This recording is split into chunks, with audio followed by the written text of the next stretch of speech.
o episódio mais marcante, talvez, que chamou a atenção do mundo para isso, foi quando o avião da Malaysian Airlines, lembra? Foi abatido e caiu. Aliás, eu estava em Moscou quando isso aconteceu.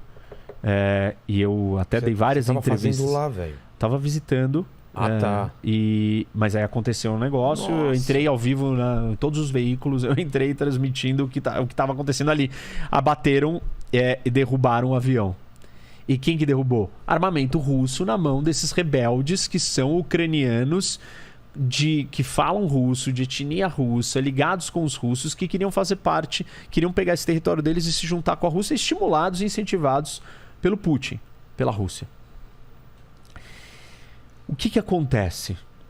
Isso daqui fica desse jeito. A Rússia dominou a Crimeia. Aqui não evolui, mas quem tem controle do território são os separatistas, né?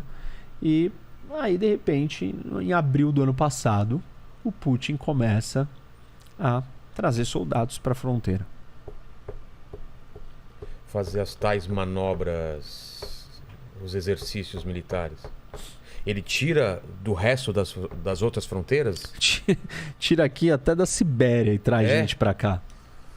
Aliás, dado interessante, acho que é desde 1920 que ele não deixava as fronteiras com a China e com a Mongólia tão desprotegida. Com um contingente tão baixo de soldados. Pra você ver o quanto que ele mobilizou e o quanto ele está interessado nisso daqui e o quanto ele se sente seguro na relação com a China hoje. Quando ele faz isso, né, o Ocidente fica olhando, tá todo mundo olhando, ninguém acha que vai dar nada. O que esse pessoal fica fazendo aí? Eles estão se preparando. Tá vindo combustível, tá vindo tanque, tá vindo armamento, tá vindo trem, tá vindo soldado, tá vindo meu avião, tá vindo míssil, lançador de míssil, tá vindo um mundo pra ir. Hoje são 200 mil soldados. E você não faz isso só pra... deixa eu dar uma ameaça, deixa eu dar um susto no mundo. Não o Putin. Ele não é esse cara. Não, porque ele entende como que funciona a política internacional. Ele sabe que se você blefar e não entregar, você vai ser visto como uma pessoa fraca. Entendi. E se você for fraco, uma das ferramentas da política internacional é a ameaça. É você virar para o outro e falar assim, olha, vai ter consequências. Que consequências? Quem é você? Ó aqui meu histórico. Ó o que eu já fiz. Entendi. Ó quais são as minhas consequências. Se os Estados Unidos ameaçam um país de algo, essa ameaça ela é crível. Por quê? Os Estados Unidos se envolve em vários conflitos e tal. Agora, se o Brasil vira para a Argentina e fala, olha, Argentina, não faça isso. Argentina, o que vai acontecer, Brasil? Você não tem histórico, você não tem credibilidade, você não faz. E o Putin entende essa lógica muito bem. Ele é um ex-KGB, né? Serviço secreto, russo, soviético. Bom, e aí, o que aconteceu nos últimos dias? Essas províncias, lá em 2014, se declararam independentes. Esse pedaço aqui, que é mais ou menos o pedaço que está controlado pelos russos. Mas o tamanho do estado mesmo, ele é mais ou menos isso, vai. Tá. São 2 provincionas. Esse pedaço aqui é controlado por ucraniano. E a Ucrânia domina, tem soldados aqui e tal, e tá em confronto com esse pessoal daqui. Desde 2014, o tempo inteiro acontecendo isso. Agora o Putin virou e falou assim, tudo isso daqui é um país independente. O parlamento russo passou, aprovou, e o Putin veio a público anteontem, esses dias, e falou as regiões de Donbass, que é o nome dessas 2 regiões, Donetsk e Luhansk, são países independentes. Eu reconheço a independência deles. E eu estou enviando tropas para garantir que isso... para manter a paz. E aí, ele já enviou as tropas? Já, elas já estão aqui dentro. E nessa região onde tinha ucraniano não satisfeito? Não, essa não, eles estão aqui. Estão aqui. Estão aqui. Agora, neste momento, tem muitas tropas russas aqui. Na Bielorrússia dentro da Bielorrússia. participando de um exercício militar que está acontecendo há alguns dias, Mas Bielorrússia, semanas. então é amiguinha da Rússia. Mega amiga. Ah, tá. Aliás, eu troquei, né? Eu falei que um era o Little Russians era esse e o White Russians é esse. Eu falei invertido, acho. Esse aí é Little Russian? Não, esse. Esse, tá. E aí tem um exercício militar e eles estão aqui posicionados. O maior contingente está aqui na fronteira próxima à Ucrânia. Os russos estão posicionados. Kiev está aqui, Isso, pertinho. está muito perto de Kiev. E a grande dúvida é, o Putin vai atacar Kiev? Os americanos, o serviço de inteligência americano falou, vai. Falaram que vai? Falaram. A gente está falando isso faz 2 semanas. Ele não vai se contentar com isso. Ele vai atacar Kiev. Ele não parece um cara também, é o que você falou, não parece um cara que fica ameaçando e não faz. Mas aí que tá.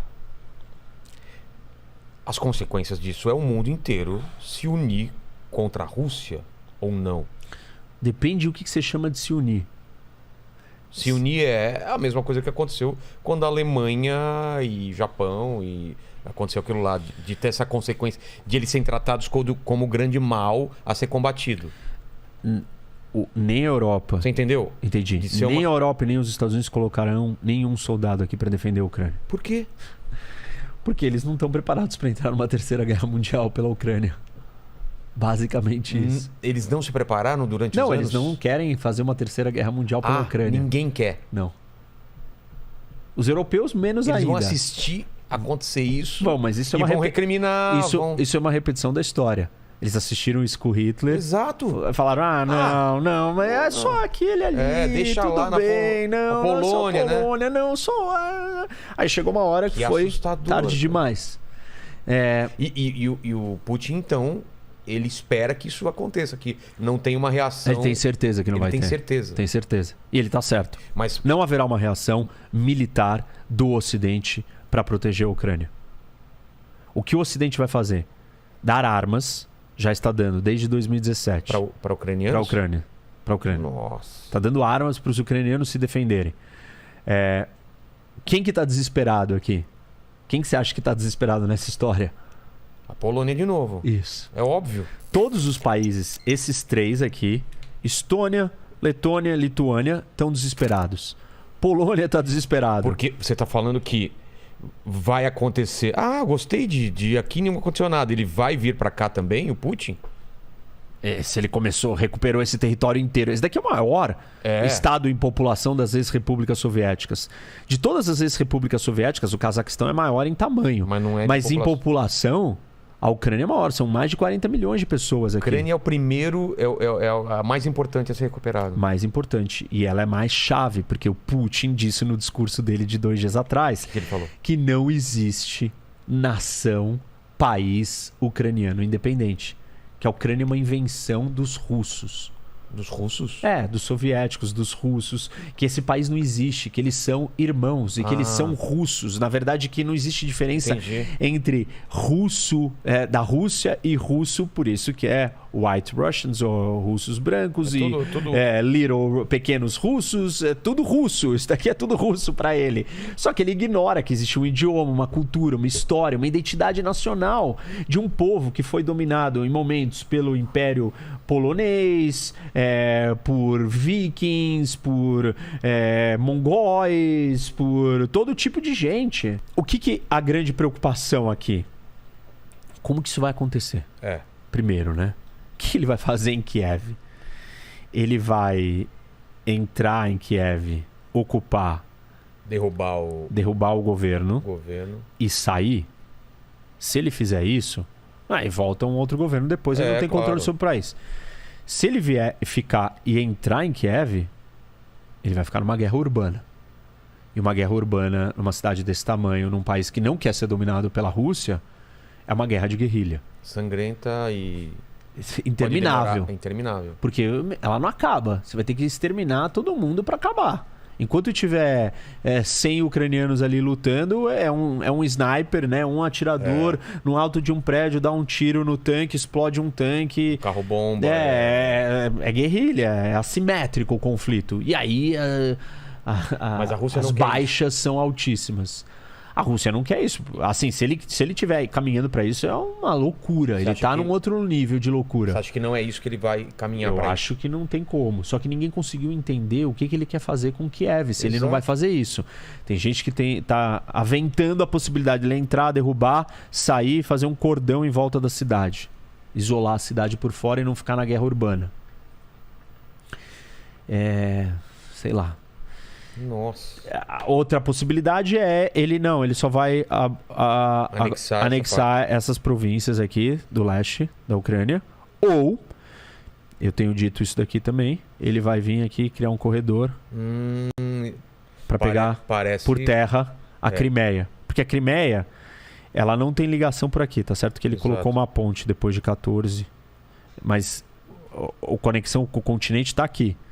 E para ele fazer isso, ele ocuparia esse território, controlaria isso daqui, e aí é um jeito da Rússia acessar a Crimeia, direto por terra. E de quebra ele também pegaria essas duas províncias. Me parece mais uma segunda etapa dessa situação é ele vir aqui e se juntar... Com a Moldávia?